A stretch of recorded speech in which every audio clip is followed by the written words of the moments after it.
nuevamente aquí en Dame el Poder. Yo sigo con esta laringitis, pero bueno, seguimos con el programa adelante, hablando lo mejor que podamos hoy, con dos invitados de lujo, Juan Carlos Bloomberg y Martín Tetaz.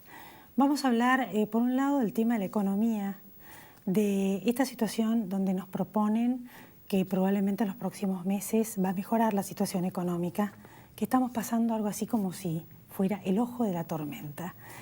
Y que van a venir tiempos donde van a venir las inversiones, donde la inflación va a estar controlada y vamos a ver los resultados.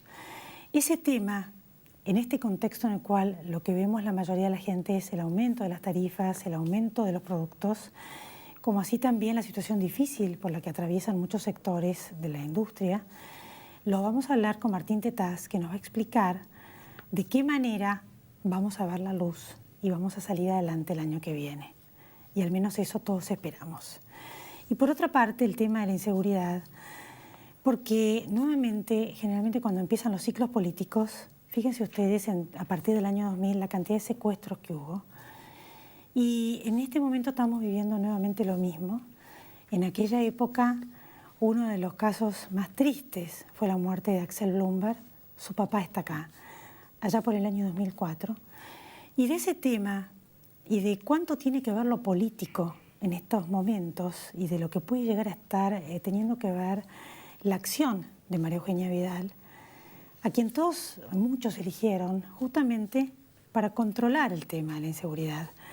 Y cuánto tiene que ver esta zaranda que hizo en la policía, cuánto tiene que ver lo que algunos funcionarios de ella dicen, que hay agitación política y que lo están haciendo de esta manera, para agitar políticamente, y otros dicen que tiene que ver con gente que hizo secuestros en principios del 2000, quedó libre de la cárcel y ahora están volviendo a hacer esto que para ellos es un negocio. Todos estos temas y la inseguridad en general con Juan Carlos Bloomberg y Martín Tetaz después de la pausa.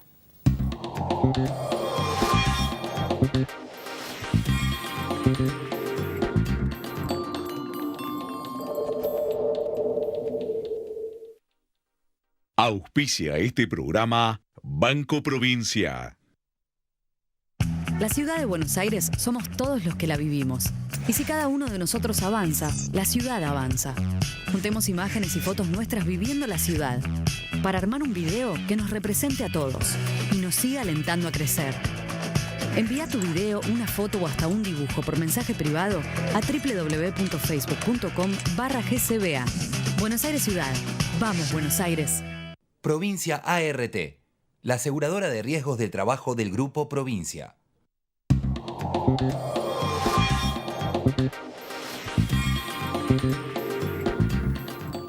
Aquí estamos en Dame el Poder. Gracias, Martín, por volver. No, gracias por la invitación.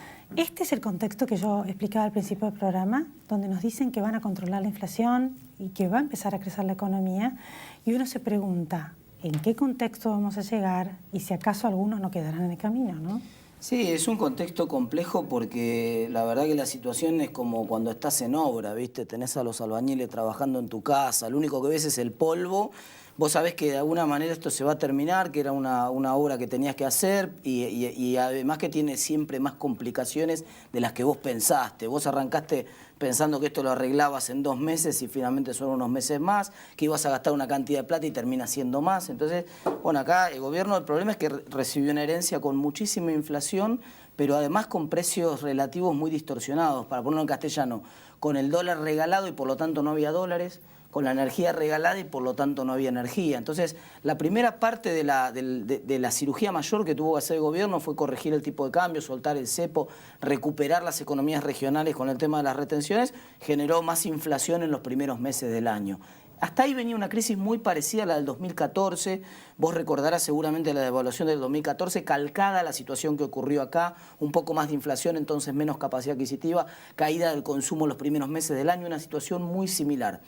Tiene un agregado y tiene una cosa menos. Tiene el agregado ahora de que después de eso vino el tarifazo. Entonces, cuando alguno empezaba a asomar un poquito, fue un golpe fuerte.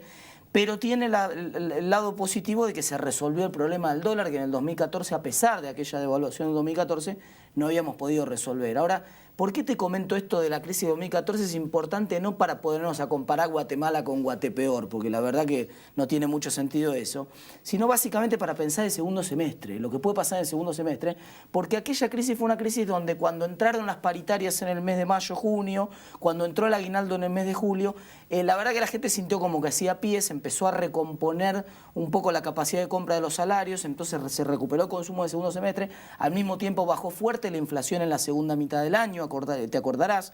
¿Y por qué bajó la inflación? Porque lo que había generado ese salto de inflación, que era la devaluación, no estaba más. Y acá pasó una cosa similar. Las dos grandes causas del salto inflacionario que tuvimos en los primeros meses, que fueron la devaluación y el tarifazo, son historia, ya no están más, así que a partir del segundo semestre, mirá qué paradoja, lo que más va a aumentar a partir de ahora son los salarios, porque ahora entran las paritarias, ahora entran los aguinaldos, entonces la gente va a sentir que hace pie. No hablemos, por supuesto, de una situación de holgura, no estamos diciendo que vaya a ser una situación paradisíaca, ni mucho menos, pero desde el semestre en el que venimos, el segundo semestre es un semestre con mucha menor inflación de la que veníamos teniendo antes, que con la recomposición de paritarias va a dar un panorama mucho mejor para la segunda mitad del año y permitir que se recomponga, yo creo, antes de lo que vos planteabas en la introducción, vos hablabas del año que viene y yo creo que para la segunda mitad del año se va a sentir otro aire en la economía. Es que hay algunos funcionarios que están hablando del año que viene, otros dicen a fin de año, o sea, la verdad es que no tenemos un dato claro de en qué momento, pero bueno, cada uno tiene su teoría. ¿Cómo están los distintos sectores? Yo sé que hay empresas que se están fundiendo y que no sé si llegan a fin de año de metalmecánica, lo mismo de que otros productos que son importados, la sustitución está perjudicando a algunos. Y bueno, y así en los distintos rubros, ¿no? Mira, yo creo que es una situación donde hay que ver caso por caso, no hay un problema generalizado. Y no hay un problema, mira, por ejemplo, el tema de importaciones. Cuando vos mirás lo que pasó con el volumen de importaciones en el primer trimestre del año, no existió tal apertura indiscriminada como se pensaba. Sí, se desplazó, desapareció el sistema de las famosas DEJA y esos permisos muy burocráticos que había que conseguir si eras Gardel prácticamente para poder importar algo en Argentina, que generaron muchísima burocracia y corrupción además, pero se reemplazó por un sistema que se llama el CIMI, que es un sistema un poquito más ágil, pero que tampoco... Por ejemplo, aparecieron los datos de INDEC, de actividad económica, del mes de abril, que muestran el índice de actividad industrial en el mes de abril cayendo mucho, pero particularmente el sector textil, que era uno de los mitos que había de que las importaciones textiles estaban ahogando el sector, y el sector textil creciendo al 6,8%. Ahora sí hay otros sectores donde la situación pegó fuerte. Construcción es uno de esos sectores muy particulares. ¿Por qué? Y porque toda la obra pública se paró ya en el mes de octubre del año pasado, dejaron de pagar, como el gobierno vio que perdía las elecciones, se le acabó la plata además, dejó de pagar a los contratistas, entonces la obra pública se paró en octubre. Cuando vos parás una locomotora de ese tamaño, como es la obra pública en la provincia de Buenos Aires y las distintas obras federales, ponerla en marcha de vuelta lleva tiempo. Entonces, prácticamente estos 6 meses son 6 meses en los cuales no viste el empujón de la obra pública, y eso es algo que se va a reactivar de manera muy fuerte a partir del segundo semestre y en el año 2017. Y por el lado privado, además, por el lado de la construcción privada, la herramienta más interesante que lanzó el gobierno hace cosa de un mes atrás, que fueron los famosos créditos UBI, que permiten que alguien que tiene está pagando un alquiler de 6.000, con 2.000 pesos más pueda ser propietario y comprar una propiedad. Pero claro, mucha gente dice, pero con esta inflación no se animaba la gente con esos niveles inflacionarios. En la medida que efectivamente tenga éxito el gobierno en bajar la inflación, vamos a ver una recuperación muy fuerte del crédito, sobre todo crédito hipotecario. Fíjate que, Elizabeth, que venimos de un mundo en el cual vos para comprar un televisor tenías planes de 60 cuotas, pero para comprar una casa no tenías crédito, la tenías que comprar al contado. Se hizo pelota el mercado hipotecario en Argentina, junto con el cepo hicieron pelota el mercado inmobiliario, y sin dinamismo en el mercado inmobiliario, la construcción, la verdad, solamente funcionaba con algunos anabólicos de la obra pública. Todo eso va a estar fuertemente liderando el crecimiento de la economía el año que viene. Bueno, ellos dicen que ejecutaron más de un 20% de la obra. Empiezan ahora las obras del Estado, ¿no? Sí, porque estuvieron auditando. Lo que pasa es que vos tenés una cosa es el presupuesto que vos tenés aprobado, pero después vos tenés que ir licitando obra por obra. Entonces, y en algunas obras que se pararon porque había evidentes signos de corrupción, por ejemplo, la obra que acaba de anunciar el gobierno que acaba de licitar una obra grande en Radatili, en el sur. Esa obra, el gobierno anterior había presupuestado 3.000 millones de pesos para esa obra, y resulta que ahora hacen la licitación y sale 2.000. Es una diferencia grosera. Entonces, en cada una de esas obras que está haciendo el Estado, en la medida de que se administren mejor los recursos y haya menos corrupción, realmente vamos a ver una reactivación fuerte del sector de la construcción. Pero claro, poner todo eso en orden implicó que todo eso se parara. Entonces estamos pagando el precio de que la obra pública está parada, y de que la construcción viene parada hace 4 años, de que la industria está realmente complicada en algunos sectores de la actividad industrial, pero porque hace 4 años que viene con el agua al cuello y ahora, claro, una gota más es la que finalmente rebalsa el vaso. Entonces la situación es sector a sector. El sector metalmecánica seguramente está recibiendo, por ejemplo, me consta con el caso de Tandil, que es uno de los sectores donde hay un problema más importante con la industria metalmecánica, están recibiendo asistencia de la provincia y de la nación con los planes de repro y con algún tipo de planes particulares. Ahora la medida que acaban de anunciar la semana pasada de limitar el aumento de las tarifas para que no impacte tanto en las industrias. Entonces, me da la sensación que el gobierno está haciendo mucho y de manera desprolija en muchas cosas, pero el dato positivo es que cuando se demuestra que se equivocó, o alguien le dice, che, mirá, te equivocaste, se te fue la mano, estás poniendo en peligro una situación en algún sector particular, el gobierno parece que escucha y vuelve para atrás. O sea que no es que estamos con una inflación que va a ser controlada por una total recesión. No, mira, eso mucha gente total. piensa eso. ¿Qué es lo que escuché? Sí, por eso sí, mucha gente piensa eso, pero eso contrasta con lo que pasó, por eso te decía mirar un poco el 2014, ¿no? En el 2014 también se frenó la inflación en el segundo semestre y sin embargo el consumo se empezó a recuperar. 2015 hubo crecimiento de consumo y la inflación seguía bajando. ¿Por qué? Porque ¿cuál había sido la causa que había pegado el salto inflacionario? Lo mismo que ahora, la devaluación. Entonces, en la medida que el dólar está controlado, de hecho, Elizabeth, el gobierno está muy preocupado, yo hablo con funcionarios de primera línea del Banco Central que están preocupados porque el dólar no se caiga más.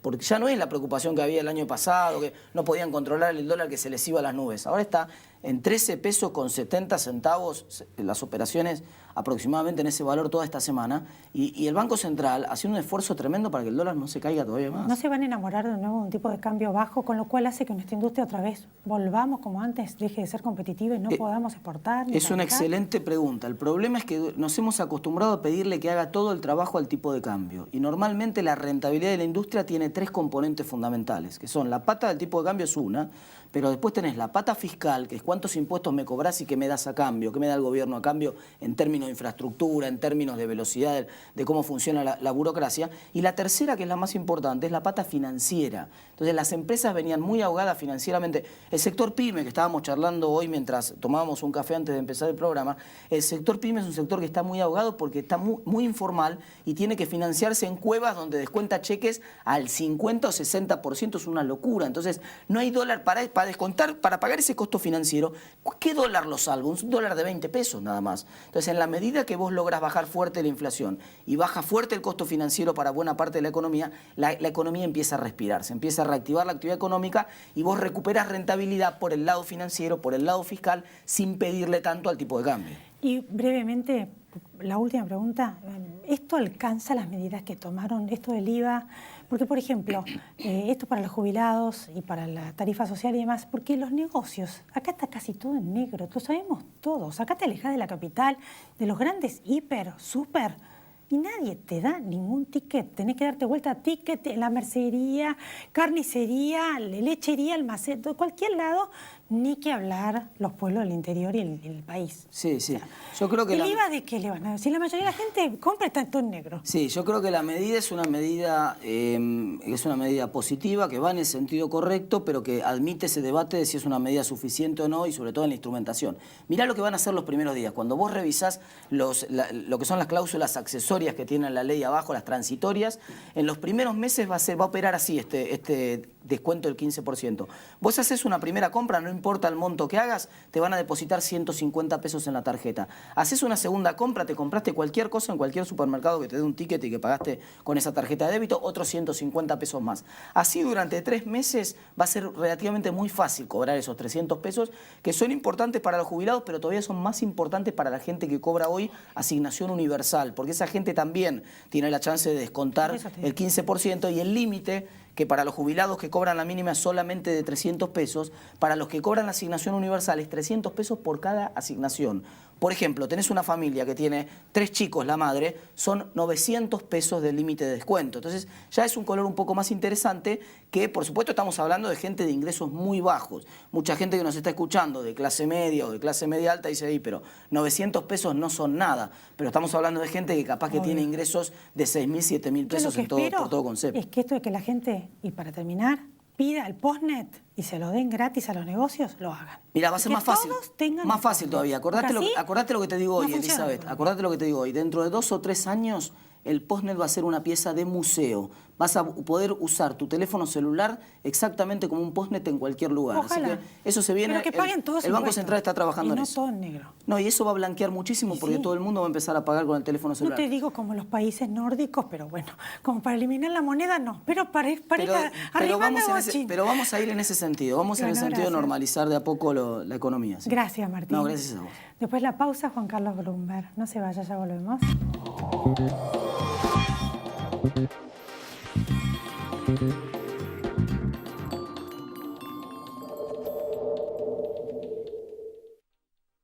Auspició este programa Banco Provincia. Grupo Petersen, desde 1920, construyendo el país. ExxonMobil, líder en tecnología para la operación segura y eficiente de recursos no convencionales de gas y petróleo, está contribuyendo con el progreso del país desde sus operaciones en la provincia de Neuquén. Auspicia este programa Bolsa de Cereales de Buenos Aires. 158 años de trayectoria junto al agro.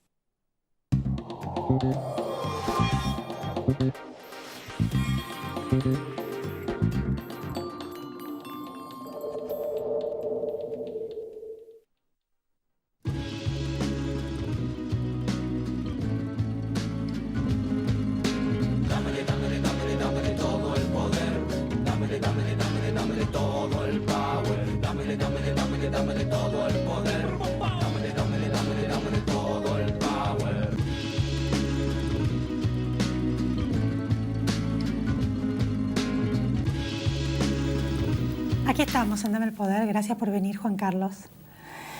Bueno, en el 2004 fue el horror, el 17 de marzo, en el cual secuestraron a Axel y lo asesinaron. Y con total y absoluta dignidad presenciaste un juicio, que es el día de hoy, que te admiro profundamente, como muchos de nosotros, que por supuesto tampoco fue ni terminó como todos hubiéramos querido, ¿no? Porque no están más presos. Sí, no, bueno, hay presos, están el oso Peralta, el otro muchacho que lo mató, el que está, digamos, las mujeres están libres. Están libres. Y bueno, lamentablemente los problemas siguen, ¿no?, en materia de inseguridad, donde tenemos, yo creo, un grave problema, principalmente en la provincia de Buenos Aires, donde, fíjense, solamente el año pasado tuvimos 720.000 hechos delictivos. Y hay una responsabilidad, en este caso de la procuradora de la provincia, que es la doctora Falvo, ya que de esos 720.000, 595.264 casos fueron archivos, sin investigar. O sea, el 92,4% de los hechos no fueron investigados. Solamente se elevó a juicio 29.000 juicios, que son apenas un 4%. Entonces yo creo que está muy mal y yo creo que ahí necesitaríamos los ciudadanos un reemplazo para que de alguna manera los fiscales actúen, vayan detrás de los hechos y encontrando a los responsables de los hechos delictivos, ¿no? Bueno, Elisa Cario critica mucho a la doctora Falvo. Vamos a explicar por qué y quién es. ¿A quién que acabas de criticar? Bueno, por esto mismo. Bueno, yo la he conocido a ella, me acuerdo cuando al principio, digamos, logramos cambiar leyes, iba a la legislación penal. Ella era una diputada que estaba en esa legislación penal y ella prácticamente siempre defendiendo a los delincuentes. O sea, nunca quería un aumento de pena, nunca quería, siempre justificando todo, ¿no? Y está a cargo de las que tendría que investigar, moviendo a los fiscales. De los fiscales de la provincia está a cargo. Ahora, en el entorno de la gobernadora dicen que existe esta posibilidad de que haya gente que está queriendo agitar la provincia. Y coincide con los tiempos primeros políticos de un nuevo gobierno, al igual que en la época en que mataron a Axel, que hacía poco asumió Kirchner. Ahora está María Eugenia, otra vez está ocurriendo todo esto. ¿Qué es lo que pasa en la provincia? ¿Fue porque descabezó a varios de los comisarios? ¿Porque les hace pedir la rendición de declaraciones juradas? ¿Qué es lo que está pasando? Bueno, yo me acuerdo bien, hace muchísimos años, en el 2005, con el presidente actual habíamos ido a un lugar, a una quinta, y yo me acuerdo, ese señor que nos invitó y demás, dice: Bloomberg, usted es muy inocente, me dice. Usted no sabe que, digamos, la policía recauda para el poder político, en ese momento eran 2 millones de pesos por día que se los llevaban a Arlanian y a Solá. Y parte se quedaba la policía con eso. Y bueno, en este momento la gobernadora lo que ha hecho al descubrir toda esa cantidad de sobres que se encontraron y demás, bueno, se ha descabezado prácticamente a la mitad de los comisarios generales. Y yo creo que parte de lo que está ocurriendo es responsabilidad de todo eso, ¿no? Esta gente de alguna manera está golpeando. Pasa factura. Por supuesto, y digamos se ha cortado esa elevación, digamos, de dinero al poder político, digamos, eso molesta, digamos, y yo creo que, bueno, hay muchas cosas por hacer y esto va a llevar su tiempo, pero lo importante es que necesitamos cambios, y cambios como son lo de la procuradora de la provincia y después, bueno, instruir a toda la policía, porque toda esta policía joven que la formaron en 6 meses y que están en la calle, y una vez que están hablando por celulares entre ellos y no tienen ninguna profesionalidad. Y lo que tenemos que trabajar es en lo que es hacer una inteligencia previa, digamos, anticiparnos a los hechos. Y todo eso se descabezó hace muchos años, digamos, no se hace todo ese trabajo investigativo. Yo me acuerdo bien cuando Arlanian había dicho que a la persona que tenía un informante lo daban de baja. Estaban en las comisarías fotografías de todos los delincuentes de la zona, hizo quemar los archivos. Entonces, realmente se destruyó a la policía en lugar de ayudarla. ¿En algún momento tuviste acceso, pudiste hablar con alguno de los funcionarios que trabajan como Ritondo o con la misma gobernadora? Bueno, nosotros con Ritondo he tenido varias charlas antes que él asuma esa función. Estamos ahora en contacto para tratar de conseguir una audiencia y llevar muchos elementos a la gobernadora y a Ritondo, y también ayudar a Bursaco, a Bullrich, o sea, estamos... ¿Y con ellos tampoco pudiste tener una charla? No he tenido contacto. ¿Cómo ves el manejo actual a nivel nación, a nivel provincia, de este tema de la seguridad? ¿Cómo los ves plantados? ¿Cómo los ves enfocando todos estos temas tan complicados, incluso el narcotráfico? Bueno, que prácticamente copó el país. Yo creo que el tema principal está relacionado a lo que mencionaste del narcotráfico, porque muchos de estos jóvenes que para conseguir drogas salen a robar y demás, y yo creo que el narcotráfico se ubicó en todas las villas, entregando materiales, tienen sus propios soldaditos. Yo me acuerdo cuando tuve la reunión con el obispo de San Miguel, y él me contaba, este señor había estado muchas veces, había estado en Rosario durante 8 años, es obispo, y me dijo que bueno, que prácticamente las villas estaban gobernadas por el narcotráfico. Entonces yo creo que hay un trabajo muy grande por hacer, y lo importante, digamos, una coordinación de las fuerzas provinciales, nacionales, y necesitamos lo que es inmediato, una policía para todo el país, como lo tienen los países avanzados del mundo, que no la tenemos. ¿No va a ser prácticamente imposible?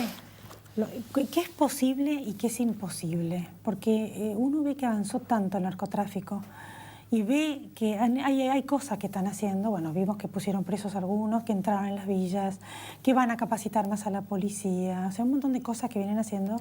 Bueno, y uno dice, es como escalar el Everest, ese que puede hacer, pero no es como muy difícil. Por supuesto que es un trabajo difícil, pero yo creo que en este momento hay mucha gente, inclusive importante del mundo, digamos, de distintos países, que nos quieren ayudar y nos van a ayudar en materia de seguridad. Entonces lo que pasa es que tenemos que acogernos a esa ayuda, que nos ayuden en todo sentido, desde el punto de vista técnico, profesional, dándonos medios. Yo creo que todo eso se puede lograr. Va a llevar su tiempo, pero hay que encararlo, ¿no? También uno de los funcionarios de la provincia dijo que mucha de esta gente estaba libre de los secuestros en la época de Axel y que ahora estaban volviendo a secuestrar, ¿es verdad? Bueno, en esa época había prácticamente 160 secuestros por mes, ¿no? Era una suma, una cantidad grande, y realmente hoy uno ve que se ha hecho muy poco, se ignoraba todo eso. Teníamos un Aníbal Fernández que no hablaba de una sensación cuando teníamos hasta policías muertos. Entonces yo creo que el trabajo es muy grande, pero hay que largarlo, hacerlo y empezar día a día. Hay lugares que se sabe dónde son los cordones de donde más se actúan, que es prácticamente en la zona oeste, donde son los mayores la cantidad de secuestros. Entonces, bueno, es interceptar, hay muchas formas, pero lo importante es hacer todo un trabajo de inteligencia previa para evitar esas cosas. Sí, y por último, creo que todos tenemos que ver mucho con el tema de la opinión pública, ¿no? Y la demanda que hagamos como ciudadanos. Y vos fuiste uno de los referentes y sos más importantes. Bueno, yo creo que sí, yo creo que lo importante es que los ciudadanos tienen que reclamar, exigir. Hoy casualmente vecinos, o sea, en el caso de Martínez están los vecinos organizados, haciendo mapa del delito, llamando. Hoy me venía a ver a una persona que le robaron la casa, si lo podía acompañar a la fiscalía porque no le hacían caso, no le daban importancia al hecho. Entonces yo creo que hay mucho por hacer. Mucho, y además me parece muy bien que la gobernadora no reciba los sobres, y bueno, lo que sí es cierto que la plata en algunos lugares se sigue recaudando, y el tema es dónde queda esa plata de los sobres, ¿no? Por supuesto. ¿Dónde queda? Sí, en los bolsillos de los corruptos. Va a ser difícil, pero bueno, desde aquí un apoyo a todos, a vos también. Gracias porque acompañás a las víctimas, nosotros lo sabemos siempre. Bueno, muchas gracias. Y para ellos es una gran contención. Gracias, Lisa de Luca. Nos volvemos a encontrar aquí en Dame el Poder. Espero yo con un poco más de voz. Gracias por haber estado ahí. Chao.